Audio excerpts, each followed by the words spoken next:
Offbeat Ladakh Zanskar ট্যুরের এটা প্রথম পর্ব। 31শে মে 2025 শনিবার কলকাতা থেকে আমরা রওনা দিই কলকাতা, দিল্লি, জম্মু হয়ে শ্রীনগর। শ্রীনগরে পৌঁছে আমরা সেই রাত থাকি। পরদিন 1 জুন রোববার 2025 সকালে আমরা রওনা দিই কার্গিলের উদ্দেশ্যে। আমরা এই 5 জন জান্সকার ট্যুরে যাচ্ছি। সোনমার্গ পৌঁছে একটা টি ব্রেক দেওয়া হয়, সবাই চা বা কফি খায়। তারপর যখন রওনা দিই পথে অনেক পনি চোখে পড়ে। এই ইনোভা ক্রিস্টা গাড়ি এবং আলী আমাদের ড্রাইভার। আমরা এবছর জান্সকার যাচ্ছি। সোনমার্গ টানেল এর আগে কখনো যাইনি। আমাদের এই সামনেই সোনমার্গ টানেল দেখতে পাচ্ছেন।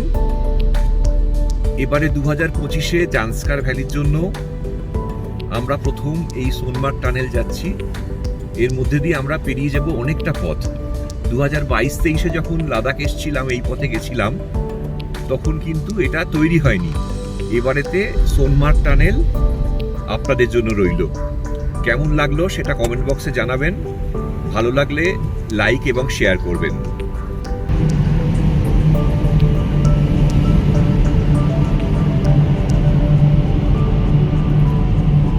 সোনমার্গ টানেল পেরোতে আমাদের সময় লাগলো 8.5 মিনিট মতো। চারপাশটা অদ্ভুত সুন্দর, এজন্যই বারে বারে জুন মাসে চলে আসা এখানে। সকালে শ্রীনগর থেকে যখন বেরোই তখন বৃষ্টি পড়ছিল। এখনও সোনমার্গে মেঘাচ্ছন্ন হয়ে রয়েছে। আমরা আশা করি যে সামনে অনেক বরফ দেখতে পাবো, কারণ নিচে বৃষ্টি হলে ওপরে বরফ পড়ে।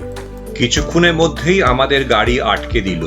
এই অসাধারণ স্লোমো স্ট্রিট ওয়াক। বাঁদিকে অভিক, তারপর শান্তনু, তারপর আমি সুদীপ্ত এবং শেষে অজিত স্যার 80 বছর বয়সেও আমাদের সঙ্গে পাল্লা দিয়েছ। দুপুর 1:15 পরে মিলিটারি আমাদের ওপরে যেতে দিল। শুনলাম গত রাত্রির 31শে মে ওখানেতে নাকি অ্যাভালেন্স হয়েছে। ফ্রেশ বরফ পড়েছে, একেবারে সাদা। এই পাশে এটা পুরনো বরফ।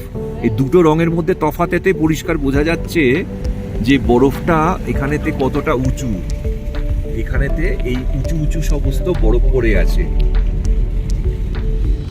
জুন মাসের শুরুতে যে আমরা এত বরফ পাবো সেটা আমরা একবারেই ভাবিনি। আর আজকে সবে 1 জুন রোববার। আর জজিলার হাইটও এমন কিছু বেশি নয়, 11,500 থেকে একটু বেশি ফিট। তাই এত এত বরফ পেয়ে আমরা সবাই খুবই উৎফুল্ল। আশা করি আমাদের এই ট্রিপটাতে আরও বেশি আমরা বরফ পাবো। জজিলার রাস্তা খুবই সরু, ওজন্য সবসময় এই পাসটাকে ডেঞ্জারাস জজিলা পাস বলে। খুব সন্তর্পণে আমরা এগিয়ে যাচ্ছি। সকাল থেকে বৃষ্টি ছিল, তারপর এখানেতে বরফ পড়ছে। এই আমরা পৌঁছে গেলাম জজিলা পাসে। এখানেতে গাড়ি দাঁড় করিয়ে আমরা পরপর কিছু ছবি তুললাম। জজিলা পাসের এই সবুজ বোর্ডেতে বাইকারদের ভিড়, আর পাশে এই বিশাল করে বিআরওর একটা বড় এখানেতে বোর্ড রয়েছে।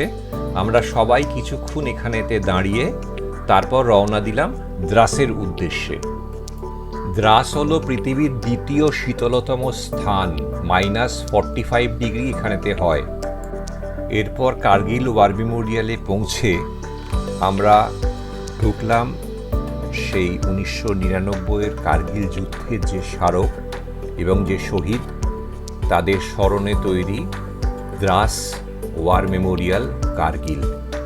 আমার খুব সৌভাগ্য যে 2022, 2023 এবং 2025 3 বছরে আমি শ্রীনগর থেকে লাদাখ যাবার পথে এখানে আসতে পেরেছি এবং এখানকার এই পরিবেশের মধ্যে নিজেকে আমি ধন্য মনে করেছি।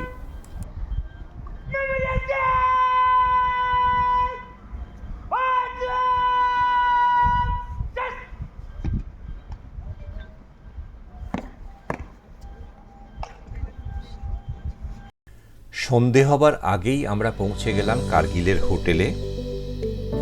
কলকাতা থেকে কার্গিলের এই প্রথম পর্ব আপনাদের কেমন লাগলো সেটা জানাবেন। কার্গিল থেকে আগামী পর্বে আপনাদেরকে জান্সকার ভ্যালিতে নিয়ে যাব। ধন্যবাদ।